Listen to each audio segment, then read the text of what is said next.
Hi, welcome to Watcher DM. I'm Gabriel.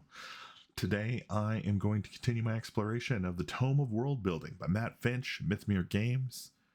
And we are digging into Chapter 5, the culture of the home continent. So this is about the cultural basin of the home continent of the world we are building together using this very cool resource. And we are at the political template, I think. So this is our political templates here. And I think if we maybe we can do it this way. Let's get down to chapter 5. Chapter 5. It's the geographical profiles, borders, cultural basin types, cultural templates. We sorted out religions, and now we are at the political government. Now, it looks like we rolled already for government organization. It's a type 1 government organization. Culture has a standard form of government. The standard countries in this culture have the same overall structure of government. So it says to see this table, 554 forms of government. And then I rolled a 95 for type of alliance, I guess. This is like a peace. There's like a loose peace between these entities, the countries in this place. But let's go ahead and roll for the standard form of government. Form of government. And rolling a D100. We got a 58 and hereditary monarch with a feudal aristocracy. Interesting. So 58 is this. And let's go read about that. So hereditary monarchy with feudal aristocracy. This is the standard form of rulership in most fantasy worlds. A monarch is usually a king or queen, but can be any ruler for life, including the prince of a principality or a sovereign duke. When a monarch dies, the rulership passes to a direct descendant of the monarch by whatever rules of primogeniture. Okay, yeah, I'll look that word up. What does it mean? Oop. State of being the firstborn child. The right of succession belonging to the firstborn child. Interesting. Okay. Primogeniture. That's probably it. Are in place, including the rules for what happens if a monarch dies without any offspring. A feudal system governs the country, with knights swearing fealty to barons, barons swearing fealty to dukes, and everyone swearing fealty to the monarch. These titles entail certain rights, but also certain responsibilities. Noble titles, baronial and ducal, are usually passed on to descendants, although the oath of fealty is required for the succession. Interesting.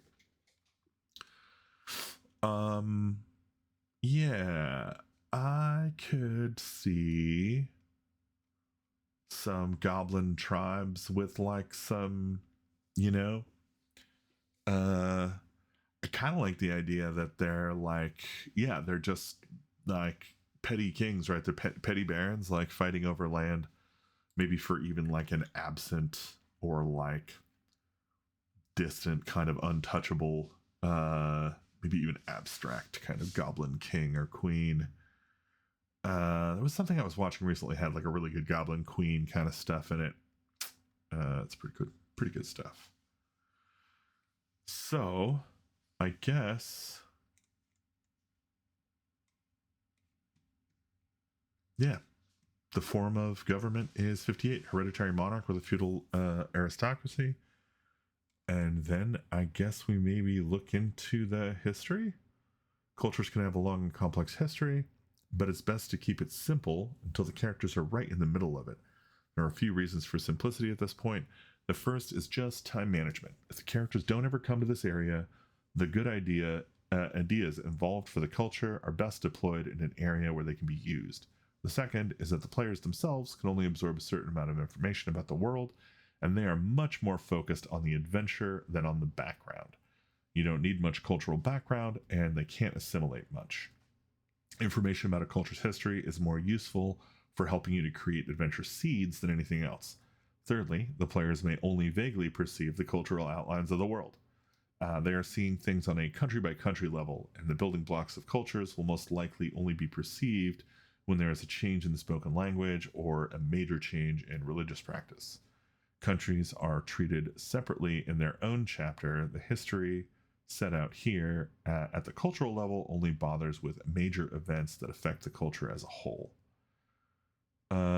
So this is the event that has settled countries into the culture. Let's see here. If we can find, at what point are we intended to roll for? Is there some place to roll for historical events, I guess?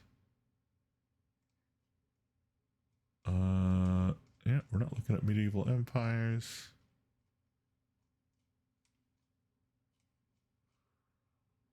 Yeah, this is the borders stuff, and back on up to the profiles. Geographical profile of the culture.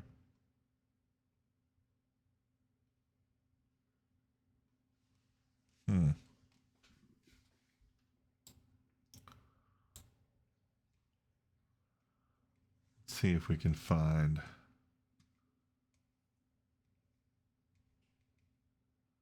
politics and government. Yeah, here you go. History of the culture. I guess it's just fully, yeah. Okay. So historical turning point. This is the event that settled the countries of the culture into their current relationships with each other, whether that might be war, peace, an alliance, a religious organization's current form, a situation with one country warring with others in the culture, etc. Exactly what when it happened should be left vague unless or until you decide to create a historical timeline for the world. The players won't care. Good call. I suggest that you just decide that it's either 1, within the last 50 years, or 2, about 100 years ago, give or take 20 years. It's fantastic. Good answer. Yeah, I think that's like 2 to 4 generations, right? The difference between those two options is that if it's more recent, people will still consider it something that could have been reversed. But if it is seen as long ago, even an attempt to return things to the original status will be seen as a new idea. Most recent major turning point. Let's roll some dice, baby. Oh, we still got our dice up. Show me my dice. Clear it.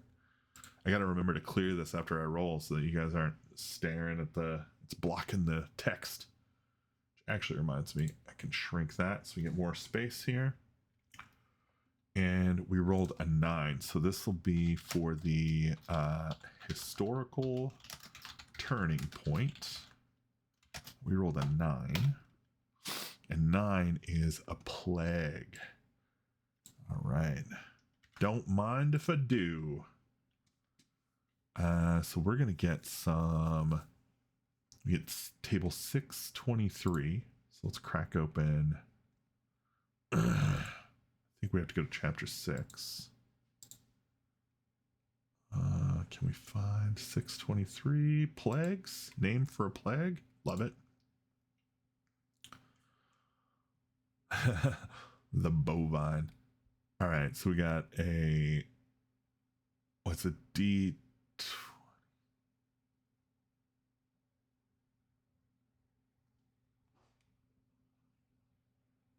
Wow, I'm super confused by this. I feel like this is this is a typo. Disease name obviously is a 2d20 list, I think. So we're gonna roll 2d20. Boom, boom. The plague was 420. Oops. Dope. The bovine vomits. Amazing. I love it. That's the name of the plague.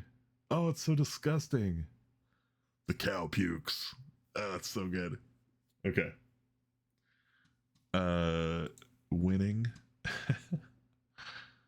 So that's our historical turning point. Let's see if we can go back. All right, we're back to here. We looked at that, and I think that kind of cleans up the rest of that. So I kind of want to solidify some of this stuff here, because currently we basically have the notion of 3 kind of goblin tribes, but we don't really have like an actual cooked down, like, these are the 3 little goblin tribes. So I think maybe what we're gonna do is, you know what? Let me check real quick if we have. So this is the Black River Valley, Coastal Realm, Upper River Realm, Tributary. Those are those. I think. Chapter 7 is terrains and borders. Countries. Let's try generating a country. So, okay, I see. So the goblin tribes of the Black River Valley. Yeah, the goblin tribes of the Black River Valley are all in this. Is it 1 country? It says it's 3 realms. How many countries are in a realm? You know? 36 people per square mile. That's France. Scotland, 4 to 8 people per square mile. Well, that's kind of wild. I guess I never really thought about it that way. Huh.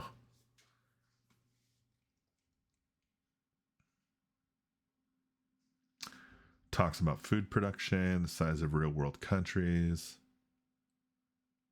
So you've already generated a cultural template, which you can apply to the first country in the culture.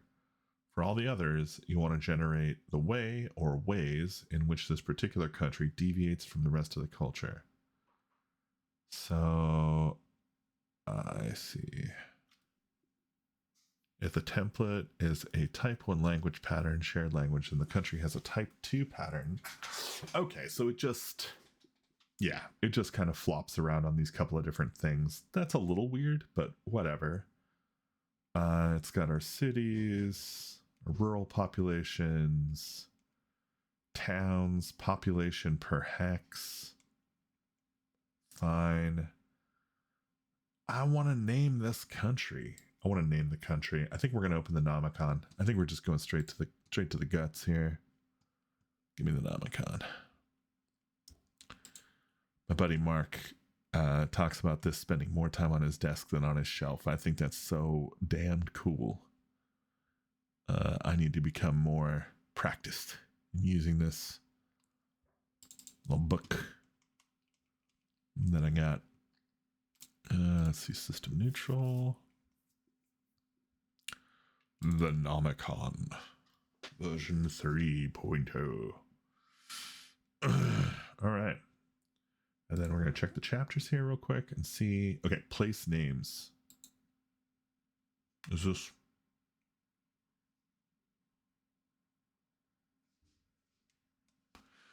Oh, okay. First of all, the Nomicon is designed for the GM as much as for the players, so it focuses heavily on place names as well as character names. Fantastic. As a companion book to the Tome of World Building, it's designed to help the GM generate names for cities, countries, civilizations. Yeah, gimme. That's what I came here for. Continent names. Man, how did you know? Yeah, let's get it. Continent name. Names for a continent. Instructions. Roll independently for parts 1 and 2 of the name. Let's do it. So we got it's a D100, both parts. Boom, boom. 6022. All right. Let's say, actually, man, I'm not really sure where to put this. I'm just going to put it down here. Continent 1 is 6022, which gives us 60 is rule, and 22 is dia. Rule dia. It's not a bad name. Okay. Country 1. This will be one of our goblin countries. Let's see if we can. Empires on other continents. Now we want.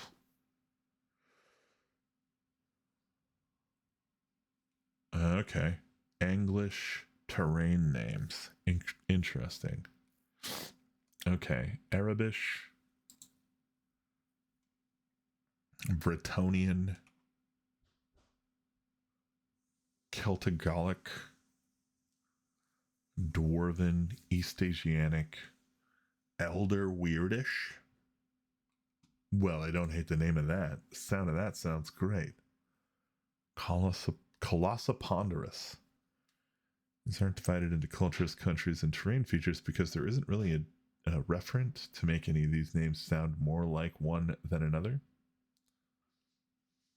Hyphenated place names. 2-word place names. Yeah. All right, we're doing 2-word place name. Let's do it. Boom, boom. I'm just going to roll it twice just in case here. 3793. 3793. On the continent of Ruldea, the country of, let's see here, 37 Quaz 93 Quasiak.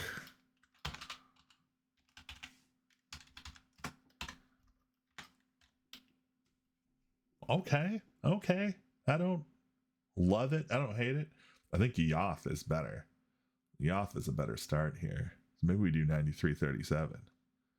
37. Yoth-Kaj. Yeah, Yoth-Kaj. Obviously, right? Obviously. I think you'd be a fool not to select Yoth-Kaj in this particular scenario. And our second country, 5257, which is going to be in the same range here. So I think Salkaz or Sulkarn. I think Sulkarn. So what is this? 57, 52. Sulkarn. And then we'll do like a single, like a hyphenated name 1 for the last country. Country 3.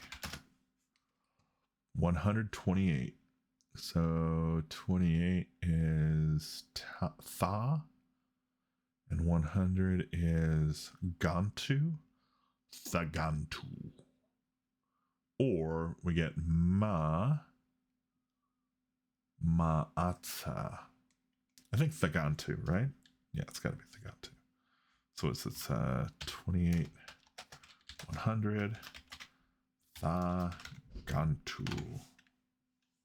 Love it. All right, cool. Well, not a super long video today. I think we've covered some stuff. We've got a few interesting names going here. We've kind of explored a little bit of the Nomicon, and we've dug around a little bit in the Tome of World Building. I'm going to try and keep this up. I'll probably enter a lot of this stuff up in this database here so I can kind of try and put this stuff together. The Sacristy of the Cathedral of Yayalu and the Singing Automaton of Tarhartha are going to be on my list of things to nail out. I think our continent, we already had a continent name. I think I need to pick which one of these is the place, the home of these little guys, but I'll be slapping that together probably off stream, and then I'll come back at you and fill you in the next one. If you like these videos, I hope you will hit the like button and subscribe. And you can hit the bell icon if you want to be notified when they come out. Or you can join the Patreon at patreon.com/WatcherDM if you want to get early access to these videos and support my creations. You can also find any of my games, game adventures that we write on WatcherDM.com, or you can go find them on Itch or Drive Through RPG. Thanks so much for hanging out. See you in the next one.